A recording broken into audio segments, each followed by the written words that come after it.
ভোলার চরফ্যাশনের হাজারীগঞ্জ ইউনিয়নে অবৈধ ড্রেজার দিয়ে নদীর পাড় থেকে মাটি কাটার ঘটনায় স্থানীয়দের মাঝে চরম উদ্বেগ দেখা দিয়েছে।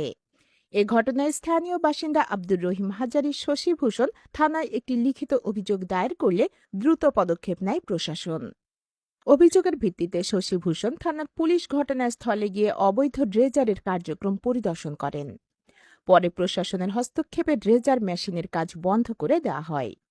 স্থানীয়রা জানান, দীর্ঘদিন ধরে নদীর পাড় কেটে মাটি বিক্রি করা হচ্ছিল। এতে নদী ভাঙনের ঝুঁকি বাড়ছিল এবং আশেপাশের পরিবেশ ও গাছপালার ক্ষতির আশঙ্কা দেখা দেয়। বিষয়টি নিয়ে এলাকাবাসীর মধ্যে উদ্বেগ তৈরি হলেও প্রশাসনের দ্রুত পদক্ষেপে তারা সন্তোষ প্রকাশ করেছেন। এদিকে স্থানীয় সচেতন মহল বলেছে, অবৈধভাবে নদীর পাড় কাটার কারণে পরিবেশের ভারসাম্য নষ্ট হচ্ছে। পাশাপাশি নদী ভাঙনের শিকার হয়ে অনেক পরিবার ক্ষতিগ্রস্ত হওয়ার আশঙ্কা রয়েছে।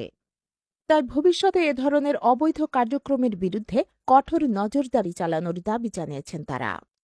অন্যদিকে শশীভূষণ থানা প্রশাসন জানিয়েছে, অবৈধ ড্রেজার কার্যক্রমের বিরুদ্ধে নিয়মিত অভিযান পরিচালনা করা হবে এবং কেউ আইন অমান্য করলে তার বিরুদ্ধে প্রয়োজনীয় ব্যবস্থা গ্রহণ করা হবে।